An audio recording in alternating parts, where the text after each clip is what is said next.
welcome to another episode of the Bottom of the Stream movie show. My name is Adam. My name is Nick. Welcome back to the world famous Bottom of the Stream podcast. Every week we set sail on our stream boat. We do. And we are searching the Netflix stream, trying to find some hidden gems lurking down there at the bottom. Yeah, see if there's anything for you people to go out and watch. Yeah.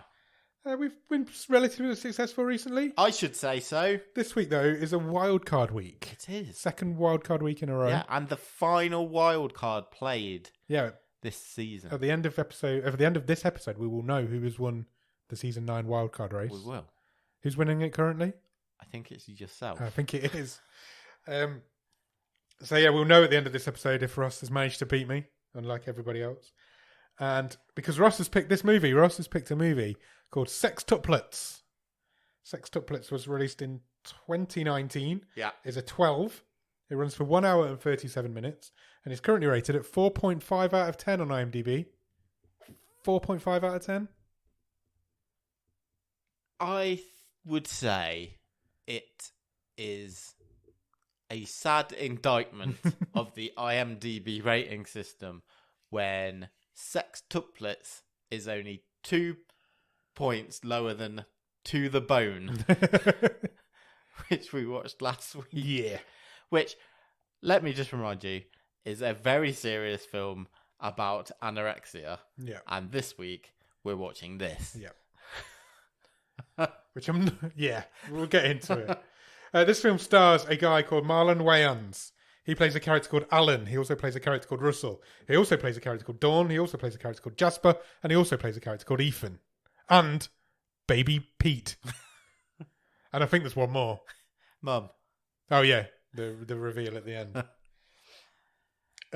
I can't give you any other cast members because fucking aren't any. He plays everybody. Written by Mike Glock, which I'm pretty sure isn't a real name. It sounds like Mike Cock. Rick Alvarez and Marlon Wayans. And it's directed by Michael Tiddies, which again, not sure that's a real name either. His friends call him Big. If you've seen any of Marlon Wayans' work, you will know all of those people. All they do is just make stuff together. Oh, look, power to them. It's a good living. It is. I've got a confirmed budget for this movie, Nick. Okay. What do you think? Bearing in mind there's only one actor in it. Okay. I am going to say $20 million. More. Really? Yeah. $30 million. $32 million confirmed budget. We don't get confirmed budgets very often. It's usually estimated, but this one is... Where did that money go? How... What's Marlon Wayans on percentage points? When you play every role in a film... Where did it go? I don't know. I've genuinely got no idea. There's a car chase. Yeah, they break a barn. You have to shut a few roads and crash a few cars. When you play every role in a movie, do you get paid the same as if a different actor had been cast? Do you get paid all of those salaries? I would have thought you're agreeing a flat rate, either a flat rate or a... Would you imagine guessing it this being... didn't set the box office alight. So. Would you imagine it being more than you would normally get? Well, you've got to do a lot more work. Yes, but he's also getting writer money and producer money. So, is he paying himself? Because he's filming some of these scenes. He's refilming 6 times. Yeah, maybe is that where the budget went? Because it's because they're going to be using in planning and the time spent in makeup and true. I'm not going to say many good things about this movie. I'm going to reveal that quite early on, but it's the way they cut it all together and make him act against himself does not look too bad in most of the scenes. Does that make sense? Do you know what I'm saying? Yeah.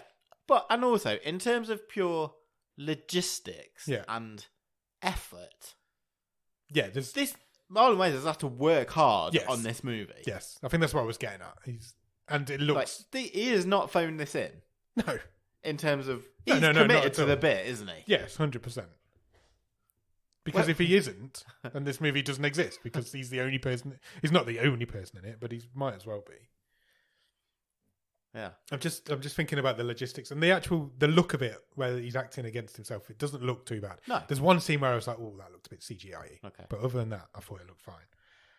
That might be the last positive thing I say. Let's move on.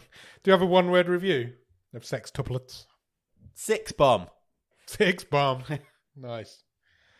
And where does this movie start, Nick? Let's get to it. A picturesque town. It is indeed a picturesque town. In sort of just, I don't know. Middle America. Rich folk middle America. But rich somewhere. America. And Alan and wife are, who we learn in a couple of scenes' time is named Marie, are just leaving a prenatal class. Yes, the wife character is probably the biggest character in the film that isn't played by Marlon Wayans. Yes. Just point that out there. Marie is pregnant. Yep. And is about to begin her maternity leave. Yes, she's just about to finish work. I think she's going back to finish work. Back to work to finish work. And Alan, played by Marlon Wayans, they have a conversation, and she is sort of reminding him to go back to work and be. He's got a boss who everyone seems to be afraid of. Yeah. And she's saying, "Look, you need to go and tell her that you're taking paternity leave. Yeah, don't take no for an answer." So he does. Alan goes to visit his boss. His boss is called Linda. She's also not played by Marlon Wayans, but she's only in 2 scenes. He does need some paternity leave. She's played by Molly Shannon, who you will recognise from various other things, but I couldn't put. I couldn't name right now. And he does, and she's like this. She's very flirty, his boss, and she tells him it's not really a good time because he's supposed to be going for partner in whatever this firm is that they do. It's fair to say she's not a baby person. No, she's definitely not a baby person. She doesn't understand why people want babies. She mocks him quite heavily. She does lots of impressions of him. She's like, "You're not a man. You want time off. You weak." Blah, blah. Yeah. Or while she's drinking scotch. Yeah. I'm also going to make quite a scathing statement here that I didn't make many notes on this movie because I just didn't care enough.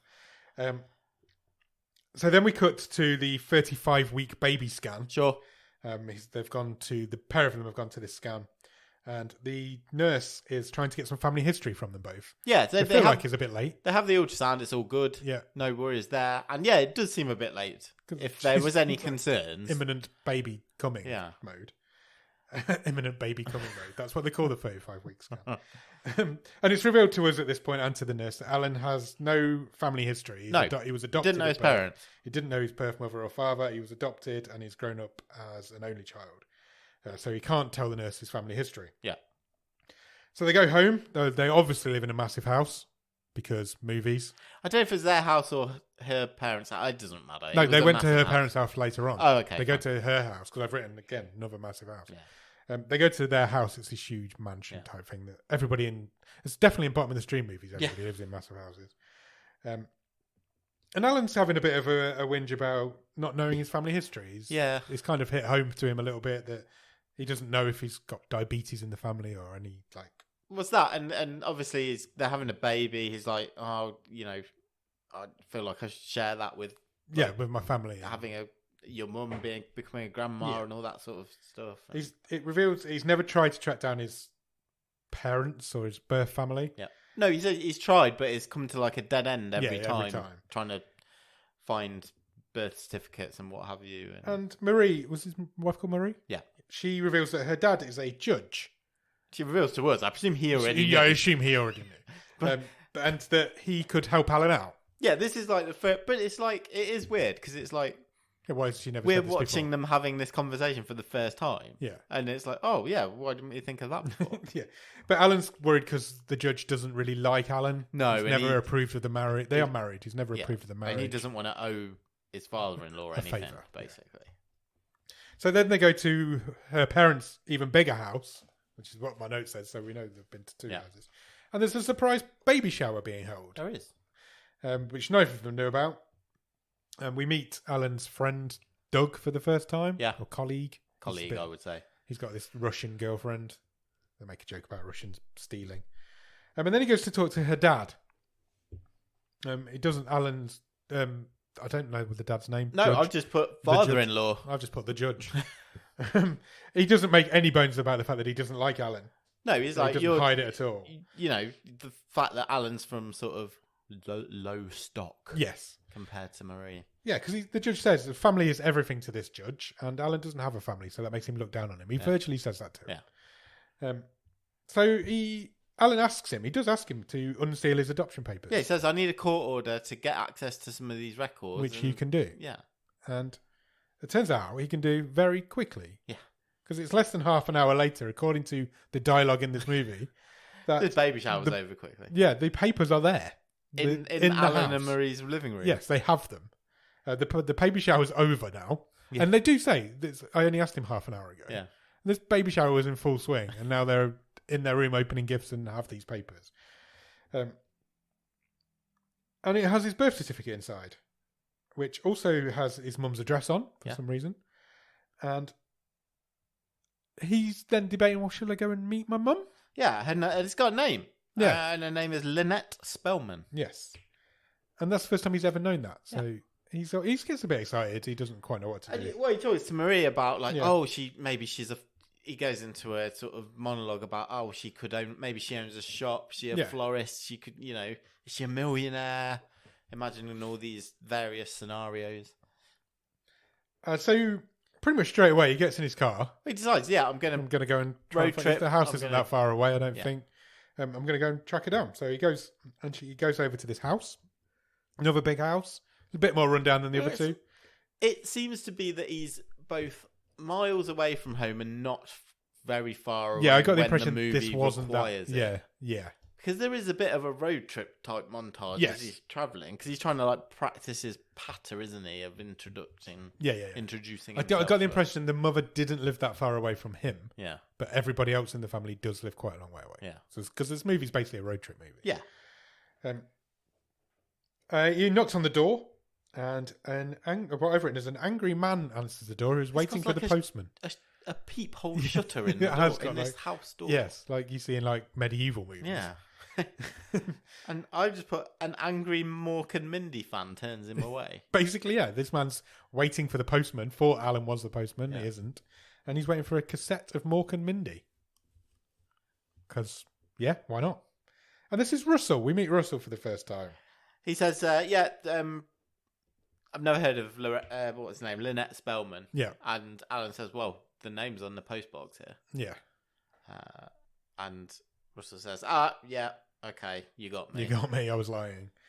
And it becomes obvious through this conversation that these two are brothers. Yes. Both also played by Marlon Wayans, I should point out. Yeah, so Russell eventually opens the door, and this is Marlon Wayans in a fat suit with the balding hair. Yeah, this is a man in his late 30s who still lives with his mother and just watches Mork and Mindy on TV all the day in a tracksuit. What are his defining features? Just to give you an idea of the comedy in this movie. He has a lisp. Yeah. He is fat. Yeah. He is a nerd. Yeah. And he talks outside of his mouth. Yes. Yeah. Because that's really funny. Yeah, hilarious. It's Marlon. Alan tells Russell why he's there. Yeah. And it becomes clear quite early on that they were born on the same day. Yeah. Which makes them twins. Twins. Russell blurts out that Lynette is dead. Yeah, he invites him into the house and then says, unfortunately, something like she dead. was crushed trying to fix a car. Or something? She died in a car.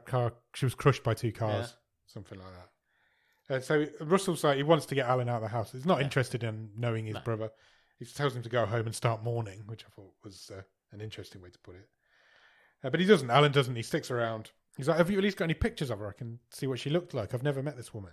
And he does. He shows him some pictures. And he offers him a sour gobstopper type sweet, which he breaks his tooth. Alan breaks his tooth on. Yeah, and it's there because Alan's turned goofy as well now. Yeah, he breaks his tooth on, and Russell is there because he talks outside of his mouth to just drool. The alleged funny bit is because he drools everywhere when he eats this gobstopper. Yeah, and they're all like slurping and making sour faces. Yeah. And the whole movie happens because of this moment. Yeah. Because Alan obviously spits the gobstopper out and it goes down a vent in the floor. Yeah. And he opens the vent in the floor while Russell's left the room. Because his tooth's still in the gobstopper. And he finds a lockbox underneath the floor, which contains the family medical records. And it turns out that they're not twins. No. They are sextuplets. They are. That's the name of the movie. There are 6 members of this family. There's also a newspaper article in the lockbox which just says local woman gives birth to sextuplets. Yes. Imaginative headline. Russell was not aware of this fact of his life. And they marvel over this for a little while, I guess. Yeah. They're intrigued by it. Alan calls his wife, checks in on her a little bit. And he says, I think some time passed here. I don't know. It felt like it did. Because he sort of catches her up and says, okay, I've already started making some calls. Yeah, that's what I mean. Yeah. It felt like some time had passed. Because he says, you don't believe it, we're sextuplets. And he says, there's Dawn, Ethan, Jasper, Russell, baby Pete. That's his legal name. And me. He says, I've already got an address for Dawn. I've looked for her. I've got something on her. And he says, I can't find anything on Ethan and Jasper. Yes. So I think he tasks her with doing some research. Can you help me out? Can you help me out, see what you can find? So he takes Russell on a road. They decide to go on a road trip together. Yeah, so to meet Dawn. Alan's gone back to his motel at this point, and Russell shows up at the door and Yes. says, I want to come with you. Yeah. You know, Well, he wasn't at the door. He was in the bathroom. Oh, okay. He showed up in the They were bathroom, already didn't he? there. Yeah. Right. No, Alan didn't know he was there. Oh, okay. Russell had just stowawayed and somehow got into his bathroom. So they decide to road trip together. But to do that, for some reason, before they start their road trip, they need to stay in a motel together. I presume Alan had just booked that, but I don't know. Yeah, why didn't Why he didn't they just stay stay in the at the house? house? Yeah, good point. Maybe they'd already started driving, and it was. But he didn't know Russell was there. No, it doesn't make sense. None of this fucking movie makes sense. So then there's a joke about them having to share a bed together. And Russell gets in naked. And remember, he's fat and sweaty. And then he tells him to put some pajamas on, which he does. He's, for some reason, got some pajamas with him, even though he sleeps naked. And then he's like, Russell starts jumping on the bed. Yeah. And then Alan joins in because he says to Alan, well, we never got to do this as kids. Yeah, exactly. And obviously, these are two grown adults and one's quite large. And they break the bed. Yeah. And then Russell says, can we have a pillow fight? I've never done that either. Yeah. And that quickly turns into a quite violent exchange. Yes. At which Russell delivers a knockout blow to Alan. And we've suddenly got, this movie goes cartoony where Alan gets throws backwards through the room like the Hulk has pillow fought him, and he goes through the wall. Yeah, well, that was the joke, wasn't it? Because this guy's fat. Yeah, he must be strong because he's fat. Next morning, we cut to next morning. For somehow they managed to sleep in this broken walled bedroom. But we cut to the next morning, back on the road, and the road trip starts. Yeah, so they decide to try and get to know each other. They talk about their favorite TV shows. Yep. They find that they've got some things in common, so they both hate avocado. Yes. They both like Different Strokes. The TV show Different Strokes. And the Rockford Files. Yes.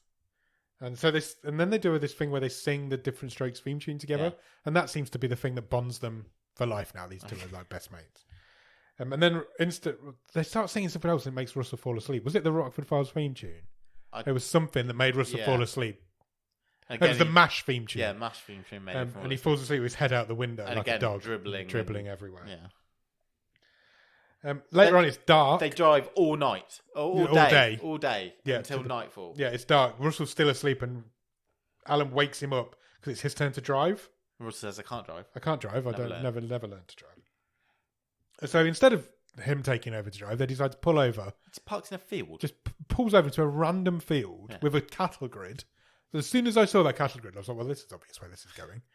He pulls over into a field, and they get some sleep. They both hunker down for the night and fall asleep in the car.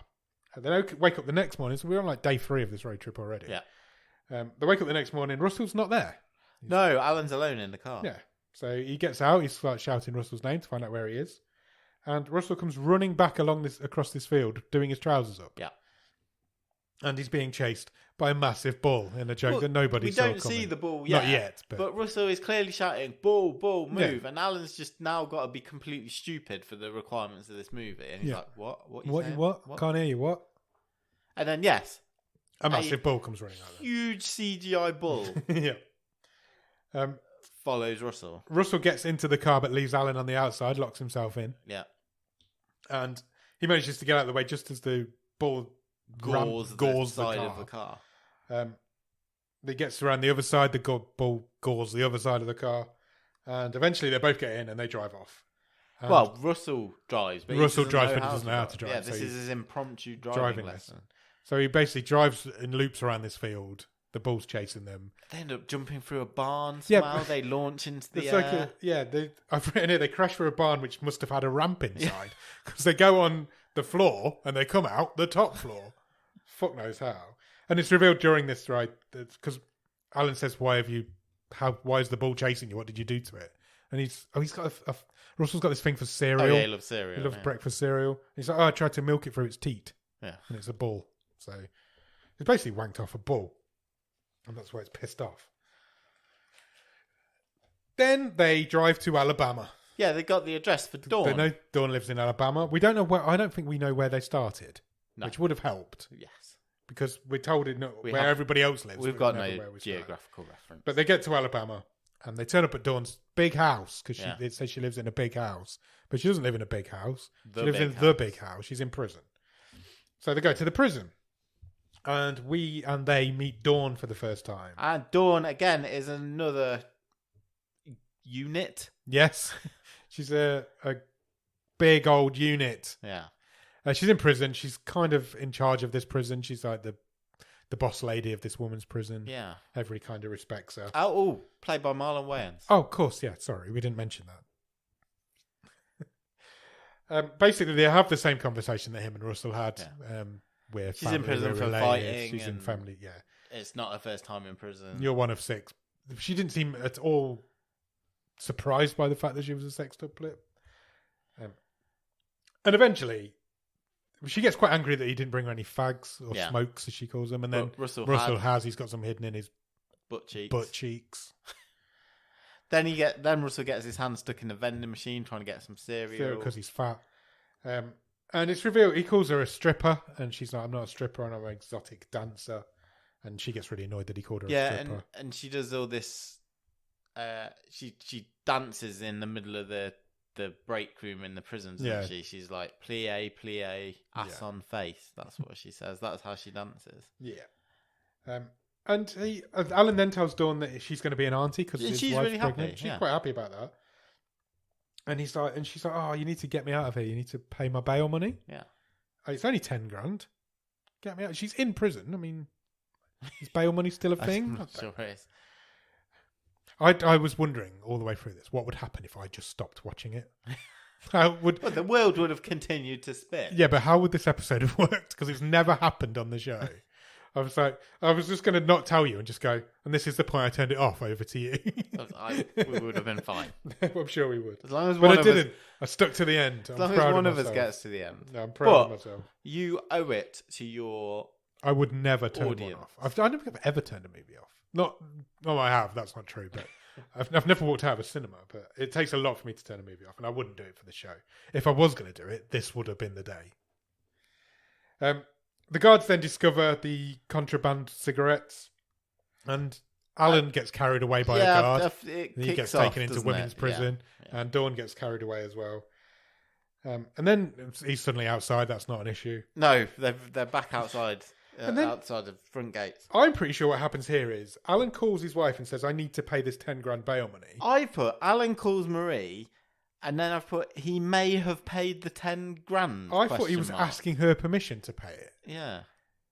And she eventually argues with him about it because she doesn't know these people, but eventually she says fine, and then instantly Dawn comes out. I thought he was kind of trying to say that he might have paid maybe already, but he was asking. It wasn't clear. He was asking permission for something he'd already done. Maybe Marie tells him that she's found a bit of a trail on Jasper, but there's no response from him. No, she's found that he went to Oxford University and then MIT. Yeah. But then the trail's gone cold. Yes. And that she also wants him to come home now. Yeah. She's like, she was supportive of this at the beginning, but she's had enough now. Yeah, it's been like 4 days now. Yeah, she thought he was just going to this woman's house. And then Dawn pops out of the prison. Somebody's paid a bail money for her. And she dives on him to thank him. Yeah. Which is one of these things where I thought, that's quite good how they've done that, because that's both the same person. Yeah. And she's managed to dive on him. It's quite impressive.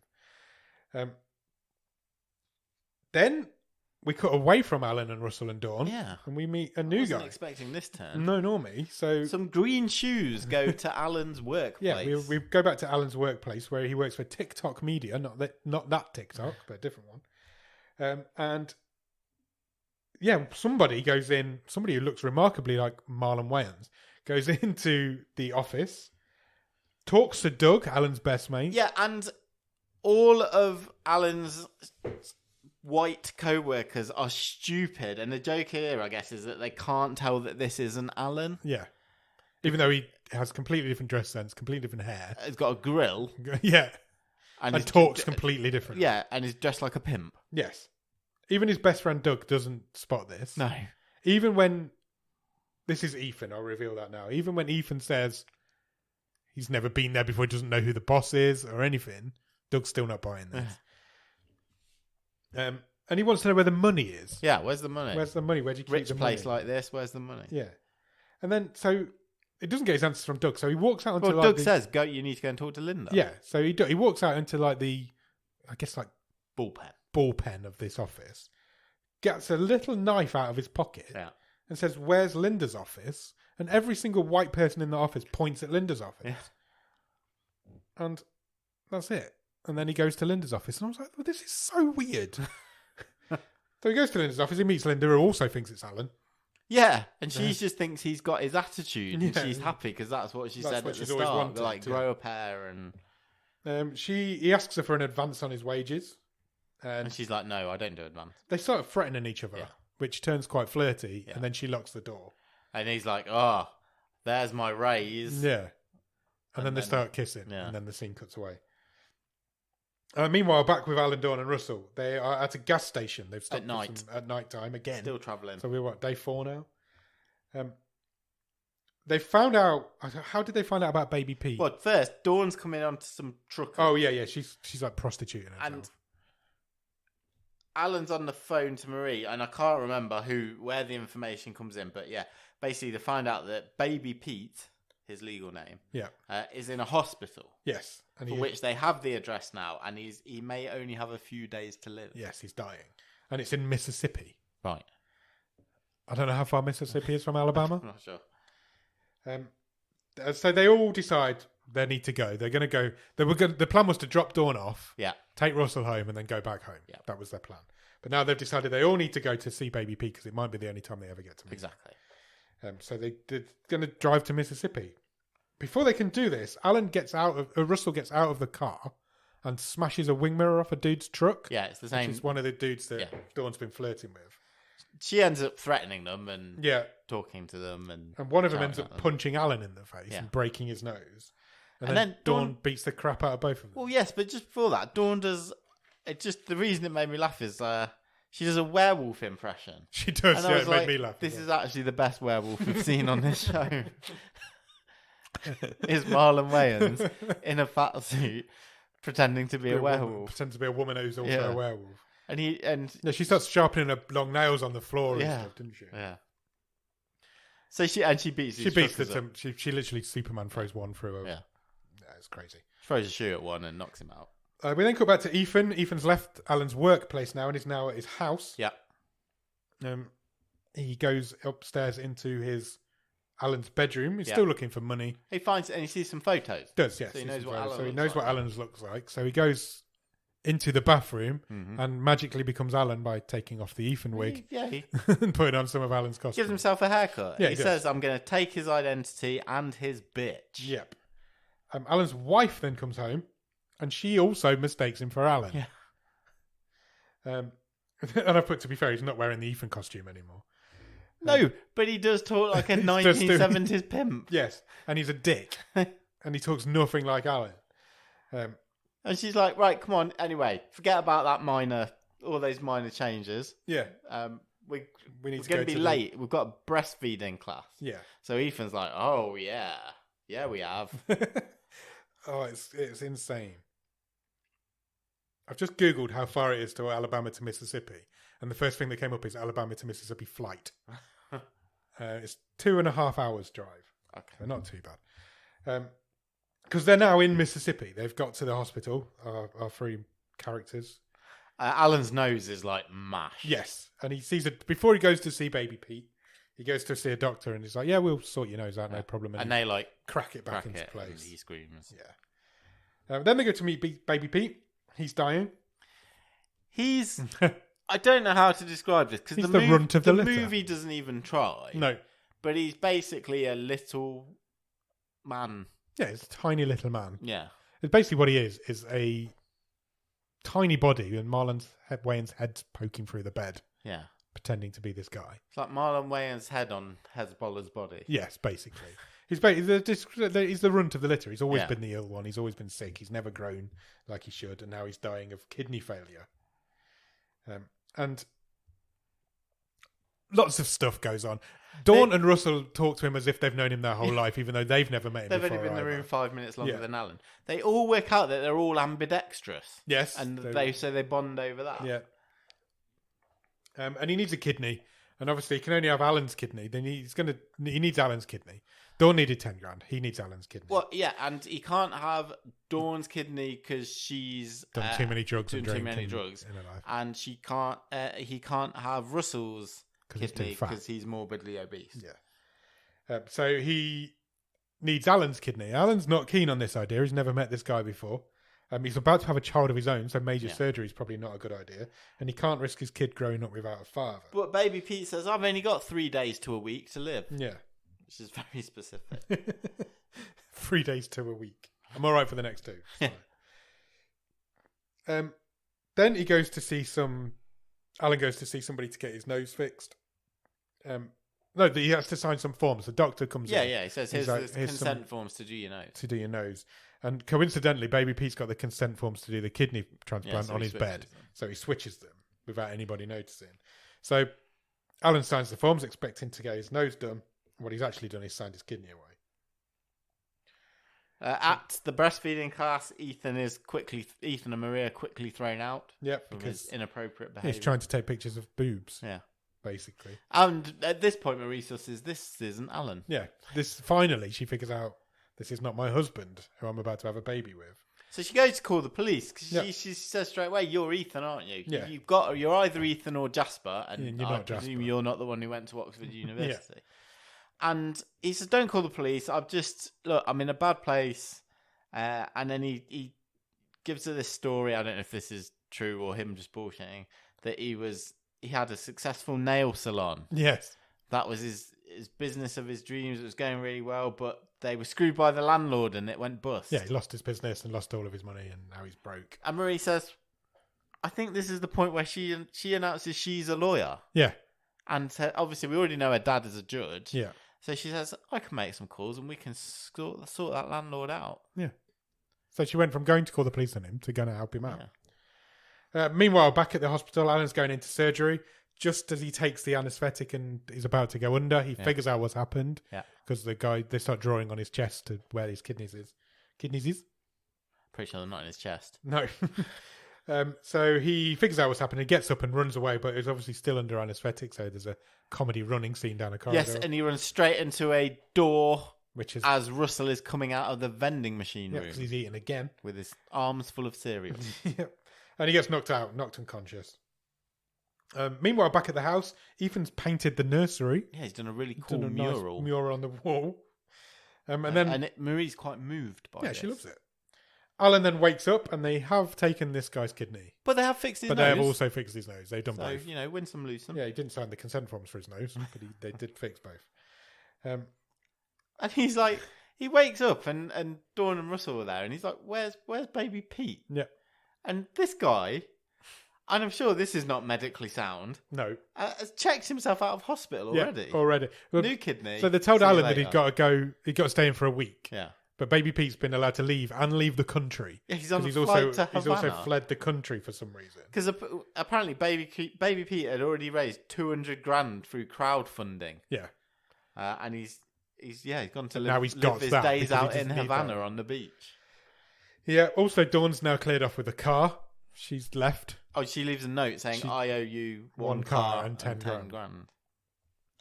And so Alan calls his wife, explains what's happened, that he's been conned out of a kidney, a car, and 10 grand now by this family. And she says, "Get your ass home. You need to come home." She tells him to get his shit together. She doesn't tell him Ethan's there. No. No. Russell is still at the hospital with him. He says, Alan, these have been the best days I've had ever. Yep. I'm sticking with you, brother. Yep. And this is the point where Alan's like, standing in any of these movies. Alan's like, no, you're a loser. Get away from me. We're breaking up. I never want to see you again. Yeah. Russell has not done anything wrong. No. I felt quite sorry for him at this point. I was like, he's literally the only one that stood with you, and you've just been a dick to him. Anyway, that's quickly put to an end when they are both abducted. Yeah, they both suddenly get kidnapped by a man in a black van. Thrown into a black van. Hooded and thrown into a black van. And when the hoods get taken off, they're in Russell's house. Yeah, I didn't clock at first that they were all the way back at Russell's house. Yeah, somehow they've done that 2.5 hour drive in the back of the van. Plus. No, more than that. Yeah, yeah. The whole reverse of this whole road trip. And they're in Russell's house, and the guy in charge is being played by Marlon Wayans. Oh yeah, is it? Yeah, in a ginger wig this time. Yeah. And some glasses, and he looks like a nerd. Yeah. This is Jasper. Yeah. The final one of the Sextuplets to me. And he starts monologuing. He says, "Look, you don't know how tough I had it. I've never met my mum, never given a hug. Yes, you may have had that as well, but I'm a black kid with light skin and ginger hair. Yeah. You don't know how tough it's been." He's also a spy. Yes. He says, "I gather information on people and I do a bit of black ops." Yes. He doesn't exist. But unfortunately, his cover's been blown because Alan's wife called the Pentagon 7 times to try and find out details on Jasper, which raised some red flags. So now he's going to torture them. He doesn't really explain why he's going to torture them. Because he says, why have you blown my cover? Yeah. He doesn't believe the family thing. He's like, he's going to torture them. Just for the sake of it. Well, no, to find out. He doesn't believe that's why they're there. Okay. I presume he thinks they're agents trying to take him down. Or at this whatever. point, I had completely checked out. I'd got the At what timer point on. Did you check out? Just out of interest. Just after the credits rolled at the beginning. I think maybe Baby Pete. Okay. I think I'd given up by that point. Right. The scene in the prison with Dawn wasn't that bad. So I think it was somewhere after that. See, at the time you think it's bad, but then you look back at the movie and you're like, actually, that was actually quite funny. It wasn't that bad. Not funny. Nothing in this movie's funny. I didn't break a smile once, let alone a laugh. Russell and Jasper, through chatting, find out that they're both fans of the Rockford Files. Yeah, like obsessive fans. Uber fans. And Alan says, Russell owns the manual for the car from the Rockford Files. Yeah, and Jasper's like, I own the car. I've been trying to buy the manual from some loser forever who won't sell it to me. And that's when the penny drops that the Russell is the dick. But they don't get angry about that. They just sing the theme tune together. And Jasper does this weird dance. Yep. And he's not going to torture them anymore. But then he just draws his gun. Yeah, he pulls his gun out. And he's just going to shoot them. And as he pulls his gun out, an older lady comes into the house with a suitcase. This older lady, by the way, played by Marlon Wayans. Oh, really? Yeah. And it's the mother. She's not dead after all. No, she's back. And this is where I was like, we're back at Russell's house. They do say that. When they take the hoods off, Russell's like, I'm back at it's my house. She's been on a cruise. Yes, she has been on a cruise. And also, doesn't seem that surprised that all this is happening in her house at the time. No. She hugs Alan. Yep, she does. They get reunited. He is enveloped by her bosoms. Bosoms, yes. He nearly chokes to death on her bosoms. And Jasper's just standing in the background wailing. Yes. Crying. Crying. Psychotic breakdown. And she tells him off. She's like, I can't believe you stood here holding a gun at my 2 sons. Alan says to Russell, why did you lie to me that my mother was dead when she's not? So this is the bad thing that Russell's done. And he says, I didn't want you to steal my mother away from me. And then they have. But then he tells him, these have been the best days of my life. Yeah, again, he says that again. And they have a moment together. They bond again. We're bros. And Alan gets a phone call to reveal that Marie has gone into labour. She has. So he needs to get there ASAP. I don't know how far away they are. Again, we don't know at this point how far away they are. So Jasper says, take my car. Yeah. And for some reason, Russell goes with him. Russell's like, I'll come with you. I'll come with you. And Jasper's going to stay with and connect Get with to know Mum. Mum. Yeah. But why didn't they all go? I don't know, but they didn't. And when they get outside budgetary reasons. Okay, you'd need 35 million to do that. Yeah, true. When they get outside to the car, guess what car it is? I'd say, is it either a replica or it's the car from the Rockford Files? It's the car from the Rockford Files. It's a gold something or other. I don't really know what the Rockford Files is. It was a a Budget detective. No, it was a detective show. So Russell's like, this is the car of his dreams. Russell's like, I'll drive, even though he has no license and can't drive. But now he's an expert sort of high-speed chase driver, apparently. He dives over the bonnet like a detective in a detective show would and falls on his ass. But they do. They drive to the hospital. And before they get there, the police start chasing them for some reason. Yeah. And they get to the hospital. They pull up at the... Well, they don't even pull up at the hospital. Russell slows down and Alan dives out of the car. He drops and rolls. Drives out of a moving car.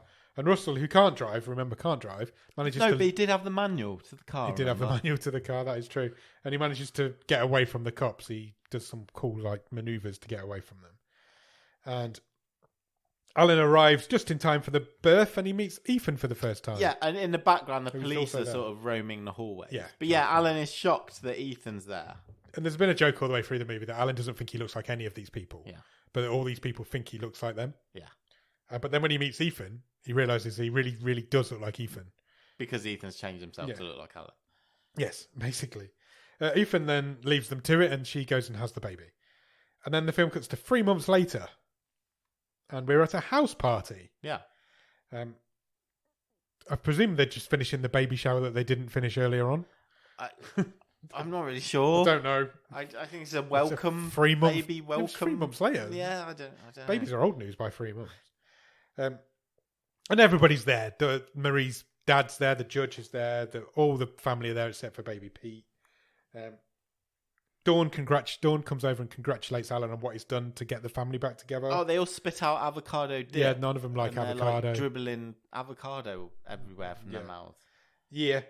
Baby Pete's on a video call from Havana on the beach. And he's drinking cocktails, and Alan's like, seriously, you've had a kidney. What are you just drinking for? Alan makes amends with Marie's father a little bit. It'd be better if Baby Pete was there, wouldn't it? Yeah, but if Marlon Wayne's pushing his head through, unless he was lying on the table, they wouldn't have been able to do it. This is why I don't understand where the budget went, because he was clearly just pushed his head through the hospital bed with a mannequin's body. They go and have a big family photo taken. Yeah. To basically get a cast shot of everybody in this movie. And then the movie ends. Oh, no, the only bit you've missed is that Alan kind of gets his favour back from the judge. Does he? Yeah, because Dawn's all up in the judge's face, how dare you, why don't you like my brother? He's done all this for us, blah, blah, blah.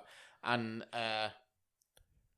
the judge basically reluctantly asks Alan for a favour to get rid of let Dawn lay off him. Okay, fair enough.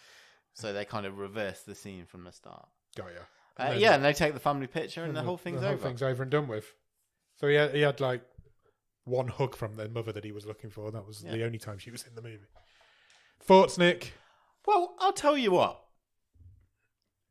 Come on then. This is a terrible movie. Yes, it is. Yes. That has little to no redeeming features about it. Correct. Let's stop there. Because I can feel a book coming. No, apart from what we've already mentioned, in that you've got to have a bit of respect for the amount of work and effort that's gone into this. I do respect that. And Marlon Wayans, like I say, committing to it. And it's awful in so many ways. But I knew there was a book coming. I genuinely, and I think as well, I will say, if people watch this and went, that's one of the worst movies I've ever seen. Yeah. I totally get it. Yes. 100%. Yeah. But. Another but. This is bottom of the stream. Yeah. And we have seen some absolutely irredeemable pieces of crap. Yes, agreed. And this is not much above them. No. But it is not right down there with the worst things we've seen. And that is the only positive thing I can say. And it's the only small surprise I had about this movie. This film is offensive, but not as offensive as some of the movies we've seen. Yeah. It's not... This didn't make me angry or annoyed bad. Yeah. Like a lot... Not a lot. Like some other things we've seen have. Yeah. I was fairly ambivalent to it, if I'm honest. I think that's fair. But I never laughed. I didn't even smile. I didn't even crack a smile at any point in this movie. This is a dreadful movie. It's really shit, but it's not But is that because they've completely just abysmal. Is that just because they've not put any effort into it? It's quite sanitized, isn't Yeah. it? It's not like there's no point in this movie like I don't know about the probably 5 to 10 instances in buddy games where I went, this is embarrassing. This never gets there. No, it doesn't. It's not like, it's not buddy games bad. Yeah. But it's bad in a completely different way. It's completely lackluster. The story's terrible. The characters are terrible. It's not funny. It's not There's funny. no There's not. I didn't even crack a smile. It felt like the longest movie I've ever They're seen. not even. They're not even funny caricatures of real people. No, when you think of what you could have done anything with this family of this sextuplets. They've not. It's very safe in a way, isn't it? It's sanitized. It's so dull. Yeah, it's just like at no point it's did I not really sweary or rude, is it? No, there's no like gross out movie. It's not a gross out comedy. It's not even. There's nothing. Why is it? Why is it? Why does it exist? Who is this movie for, Nick? Who's watching this? And I think that's it for me. I didn't even get the hate watching out of it. It's just boring. I felt like I've been watching it for days when it finished. I paused at one point. I was only halfway through. I'm like, oh my god, I want to die. I've got to say, I did check the time at one point. I still had like 45 minutes left. I was quite proud because I was literally surprised. Almost exactly to the second halfway through. I was like, oh, that's really cool. It almost matches. But no, there's nothing entertaining in it. No. Nothing at all. It's instantly forgettable. There's no... That's the surprising thing, isn't it? Yeah. This isn't going to stick in my brain. No, not at all. Because me going into it, and respectfully, I think it's a fantastic choice by Ross. Because I've done this before as well. I know exactly what he's playing at. He has found a movie with the specific objective of wasting your time. Yeah, and he has succeeded. Because he knows that you will have sat watching this for an hour and a half, cursing him, because you'd rather been doing anything else. Literally anything. And in my book, that makes this a fantastic choice. Because, let's be honest, we are that petty. Yeah. And people seem to like amusing. wasting my time.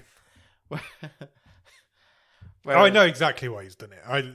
This is like the antithesis of a me movie. This is the opposite of a me movie. I was watching this as well, thinking, and more than once I had a chuckle because of the thought of you sitting on your sofa, grumbling to yourself watching this. Do you know what's funny though? I was doing it as well because I know that Smileyton in our Discord is also going to watch it, and he will fucking hate it a lot more than I do. So I was like, there's a level here now. There's a hierarchy of hate watching going on here. Because I was watching it thinking, I'm getting something out of this because I know he's going to hate it. So, if nothing else, this is why we love our little community, because they pick on me. We can bring each other together and just annoy each other. What he has done, though, I'm pretty sure he has done, is given me the wildcard race. This is true. So we should thank him. I would say that you are not being challenged there. So I say thank you, Ross. I say fuck you, Ross. Look, it wasn't quite as bad as I thought it would be. It's dreadful. But it's dreadful. It's dreadful. It's not even... I don't like comedy movies. Films like Scary Movie, I don't like. Yeah. But this isn't even that. It doesn't even have that going for it, does it? No. Right. What's the best thing about it? And then also, just before we move on, they're never all together. Nope. There's not a scene where all of them are together. So we don't even get the family reunion. No, even in the picture at the end, Baby Pete's not there. Yeah. He's on an iPad, zooming in. Yeah. Yeah, it's just like a total missed opportunity there to put Completely, them all together anyway. What's the best thing about it? Oh, good question. It's got to be the effort that Marlon Wayans. It is Marlon Wayans. Funnily enough, it's the logistics of this movie, of shooting a movie like this, planning and executing this movie. Yeah, because it never looks bad. It never looks like he's talking to somebody that isn't there. What did you think of the actual like prosthetics and makeup? Because dreadful. I thought Dawn was okay. Dawn was the best one. Yeah. Which should have been the hardest one to be fair, because it's a female. He could have done more with any of the other characters. Yeah, Ethan, he just put a wig on. Yeah. Jasper, he just put a wig on. Russell, he at least put a fat suit on, and Baby Pete just pushed his head could through a have done bed. more. And Yeah. It was. I thought they were dreadful. I thought all the characters wasn't creative. They weren't even They good characters. When you think they could have done anything, Yeah, literally anything. Budget aside, $32 million. Yeah, exactly. Yeah. So that buys you a few more prosthetics. You would think so. At least make these caricatures of people. They're just not. They're just nothing. Yeah. I hate it so much. So I did say to you though, I want to put another Marlon Wayans film on the long list. Yeah, that ain't happening. You can't. The only other Marlon Wayans films on Netflix is Naked, and I've heard of that, so I can't go on the long It's a list. time loop comedy. And it is, yeah. I'm never doing another one. Maybe I'll watch it in my own time. You do that. Maybe when you win a wild card, you can use Maybe. it as your watch along prize. Maybe. I've won at least one already, so welcome to the club. Shall we talk Stream Table? Yeah, let's do that. 22nd film of the season, this is. Okay. We've got 3 more to go. Where's this one going? I think you only need to read out the bottom few films. Okay, I'll read out. You want to do the whole table? No, I don't. 21 currently is Spaced Out. That's the lowest film. 20 is Buddy Games. 19 is Night Wolf. 18 is Hero the Young Man. It's there somewhere. Where's it go? Right, so, I mean... I know where it goes. Yeah, I'm not sure where you want to put it specifically in that bottom batch. I mean, I'm being a little bit facetious and deliberately controversial here. I know, yeah. But I've been expecting it. Personally, for me, I might just put it above Here Are the Young Men. What? Because that film annoyed me, and this film didn't annoy me. This film annoyed me. No. But I don't expect us to land it there. Good. But I think... There's only one place this film goes. I think that's where I put it. It isn't as bad as Spaced Out. No. It isn't as bad as Buddy Games. It goes there. No, I'd have it above Night Wolf. Okay. Let's debate. I don't care that much. Nor do I. I'm just... What was... Night Wolf was the British thing, wasn't it? Yeah, it was pretty ropey. Where are the wild cards? No, you couldn't see anything in Night Wolf. No, that's At least true. you could see this movie. The wild cards. So we have got this one, which would appear to be bottom of the wild card race. Yeah. You've got Still Time, which finished 14th. Oh, it's currently 14th. Currently 14th. That is the Italian time slip movie, which was Smileyton's choice. Yeah. You have got To the Bone. Yep. Just for that, currently in 12th, which was Jordan Shenton's. Shenton's. You have got Paradise, currently in 10th, which was Samuel Holland's wild card choice. You have got The Waterman in 4th, which was my wild card choice. And just pipping that to the post in currently 3rd is your choice, which was Warriors of the Future. Interesting. So I have officially won the wild card race for You season have, 9. yeah. I'm quite proud of myself for that. Okay. I wasn't expecting to when I picked Warriors of the Future. That was like a surprise to everybody, I think, how good that film is. Right, we need to sell one side of Night Wolf or the other. Oh, I don't care. I don't care either. Let's just put it below it. Okay, fine. I could probably find a good thing to say about Night Wolf if I really tried, but I can't about this, so let's put it there. That bit when she shot her face off. Yes, there you go. The only entertaining thing that happened in both of these two movies. Yeah. Cool. So it's 20th currently out of 22 and bottom of the wildcard race. Congratulations to me for winning it. Well done. Thank you. Good. So only 3 movies left 3 movies left, this season. which means, you know what we need to do? Let's randomise. We need to call Robin back from it. Robin's had a 2-week holiday. I know. He's been to Havana with baby Pete. She'll be there with her feet up. What do you want? Coming Don't give a towards shit after this week. coming towards the end of the season. What would you like to I watch? literally don't care. Same. Just give us something we can get our teeth into, please, Robin. I'm going to press the button. Are you ready? Yes. He has picked a movie called Convenience. Okay. Ever heard of Convenience? Never. Okay, well, I'll tell you now, Nick. It's a comedy movie. Okay. 2 comedy movies in a row. Okay, fine. It's quite old. It's from 2013. Wow, it's 10 years old. Yeah, a decade old. And it's British. Okay. Well, I feel like we've not done a British film for a while. Would you like a synopsis? Yes, please. It's a short and sweet one.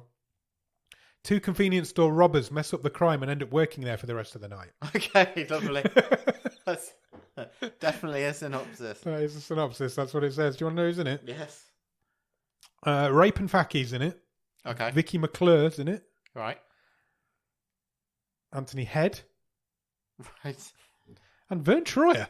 Oh, what quite the Randomly. diverse cast. Yeah. Okay, I know nothing about this movie. Normally, I've never heard of it. Let's do it. So we'll go and do that for number 23 of the season is going to be Convenient. So go and check that film out. And in the meantime, check us out on Instagram and Letterboxd at BOTS_podcast on there. Just drop us an email. Our email address is bottomofthestream@gmail.com and our website is bottomofthestream.com. On our website, you will find every episode we've ever recorded. Less stream tables. I don't know why I said it in French. All the stream tables, loads of other cool stuff, and you can even get some merch if you want to buy a Bottom of the Stream cereal box. Oh, I'd love a Bottom of the Stream cereal. Yeah, box. me too. What flavour? Streamos. What flavour would they be? Seawater. Like salted water. You don't put milk. Caramel. Salted caramel, but you put water on them, not milk. Yeah. So yeah, do that. Where did I get to? Patreon. Head over to Patreon. Patreon.com/bottom of the stream. Over there for £5 every month, you will get early access to episodes. You will get bonus episodes. You will get a poster. You get loads of other cool stuff. And it's only £5 a month, so why wouldn't you do it? And then when you've done that, head over to the Discord. In the Discord, you will meet a wonderful group of wonderful people. Wonderful people who will talk to you about anything. We play games, we do watch-alongs, we've got all sorts of cool stuff planned for the Discord for the future, and it's just generally a great place to be. You will find the Discord link in the bottom of the show notes. Yeah, do come and join us. It's just a great time. It is indeed. If you can spare a few minutes, please consider leaving us a review and a rating. Anyway, you can review or rate podcasts. We're on all of those places: Apple Podcasts, Spotify, Podbean, Podchaser, all the big ones, all the small ones, all the ones in between. Come and find us, please. Please do. It's a great time. We're coming up to the end of the season as well. I know. Nearly be Christmas. Nearly be Christmas. That's what the end of an odd-numbered season means. Yeah. So yeah, do all of that. Go out and watch Convenience, and then we'll be back on Monday for The Wave and next Thursday for the movie show. Cheers! And bye-bye!